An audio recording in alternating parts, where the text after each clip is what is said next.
Pauling. I'm from Twin Rivers Canoe and Kayak Club.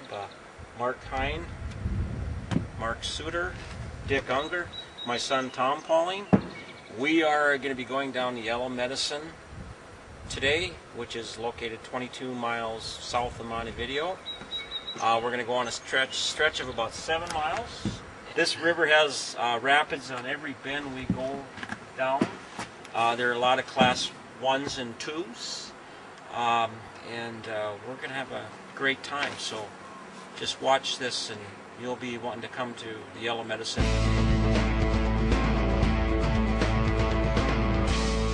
You can usually get about 2 months of it with this type of water, April, May.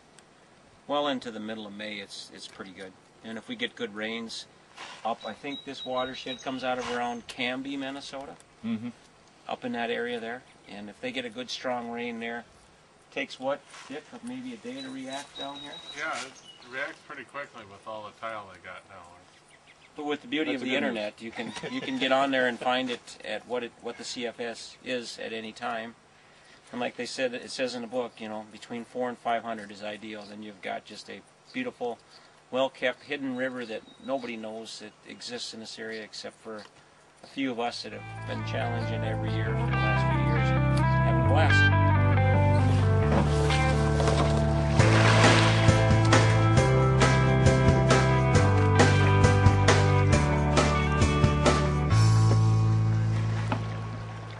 The Yellow Medicine River is named after a Native American plant called the Pehuta zizi. It's commonly believed to be the moonseed plant, kind of a viney plant that grows up in this valley. Then it's also rumored to be another plant, and it's also rumored to be a male power. So it's nobody knows for sure what it stands for. Like it's kind of ironic having a county and a river and a prior city named after something. Nobody knows what it is, but that is what we have here. The Yellow Medicine River drains a 653 square mile area, and the part that we canoe starts right around Wood Lake and below, because that's when the river starts to drop rapidly towards the Minnesota River. And there tends to be a series of rapids about every half mile on the river from that point on. We like to put in at a place called Sorling's Mill. It's an old one-lane wooden bridge that was the site of a mill back in the 1860s and 70s. And we canoe from there down to the Upper Sioux Agency State Park. And along the way, we encounter some fabulous scenery in the form of high clay banks and bluffs as the river cuts down through the landscape towards the Minnesota River Valley. It's a fabulous place to go canoeing because you go along these oak savannas in the springtime. And a lot of people don't realize that this area was prairie. But then along the rivers, there were concentrations of trees, and most of the time those trees were oak trees because they could withstand the prairie fires that came rushing through the area from time to time. So you'll be canoeing along these hillsides of old oak trees, and you can get a sense of, that this is pretty much how it looked when the first European Americans came to settle this area in the 1850s and 60s. The river is sacred to the Dakota people, and there's people that have come here for literally thousands of years to hunt and fish and reconnect with relatives and family. So when you're canoeing down it, you just get this sense of being connected with a lot of human history. There's archaeological evidence in the Yellow Medicine River Valley that dates back to 8,000 years ago. There have been tools found that have that dating. So we know that people have been coming to this confluence of the Yellow Medicine and the Minnesota River for a long time. And you can see why, because it's such a beautiful place.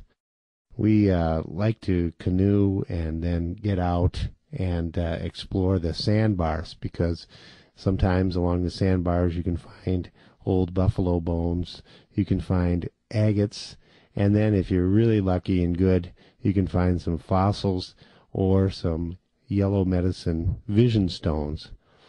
The vision stone is a almost clear-like amber-colored rock that is highly prized by people who canoe the Yellow Medicine River. Once you've canoed the Yellow Medicine River, Gary Lentz likes to say that you're a Peuta Zizi Oyate. That means people of the Yellow Medicine River in the Dakota language. The first time I ever went on the Yellow Medicine River was with Gary Lentz, probably 15 years ago. And that was before the advent of plastic canoes. We went down in a aluminum canoe, and every time you hit a rock in an aluminum canoe, you hear it, and it scrapes. And if the river isn't high enough, you can get stuck on those rocks. But Gary, that never deterred him. Yeah, we had one raptor all make a horseshoe on one of the rocks in the river. It was on there for about a week before the river went down enough so we could get it off. And we stomped on it and straightened it out, and we duct taped it up, and we floated it back off the river again. In fact, I've still got that canoe. I don't have to worry about wrecking it anymore. It's already wrecked, but it's floatable. Now with the advent of these poly canoes, it's a great experience to go down the Yellow Medicine River because you don't have to worry so much about the rocks damaging your canoe or the rocks getting hung up. The plastic tends to just bounce right off the rocks. And, it's kind of a thrill for people who maybe are afraid of, what it's like to go whitewater rafting in the Colorado River. You can try it out on the Yellow Medicine River, and it's not really that dangerous. I mean, the truth is everyone tends to fall in at least once or twice. We call it being baptized in the Yellow Medicine River. And, you might get wet and be cold for a little bit, but you're not likely going to drown. The river isn't very deep. You might get hung up on a rock. Most often these capsizes happen in kind of slow motion, where your canoe gets stuck on a rock and starts to tip sideways and fills with water. And there's enough people that canoe the river these days that go down ahead of time and bring a chainsaw and try to clean out any trees that might be fallen down over the river. The trees are actually things that present the most danger. But fortunately, we have some very dedicated volunteers who go down the river early in the spring and try to clean those strainers or those trees out of the way. Of course, the river has really become even more popular as with the advent of kayaks. More and more people seem to be buying these kayaks, and the Yellow Medicine River is a perfect kayaking river. You can kayak the river in relatively low water, and basically all you need to do is align your kayak with the V that you see as you're paddling along. And you look for those V's that go through the rocks, and if you can just kind of line your kayak up along with that V, usually the water just takes you right through. The water knows where to go, so you just kind of align your boat with the water and let it take you.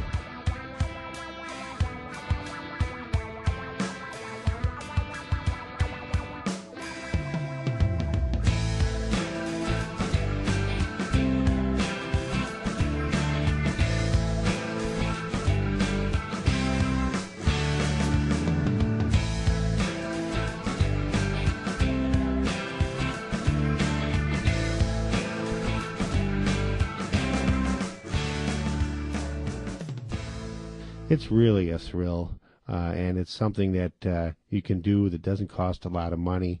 It's something that you can do that increases your appreciation for where we live, and it's something that you can do with your family and friends and really enjoy. So at Clean Up the River Environment, we encourage everyone to get out and explore the area rivers, the Hawk Creek, the Yellow Medicine, the Lac qui Parle, the Pomme de Terre, the Chippewa, the Minnesota River. In fact, if you canoe all 6 of those area rivers, you can get a patch called the Prairie River Paddler Patch. And that is something that we award every year at the Clean Up the River Environment annual banquet.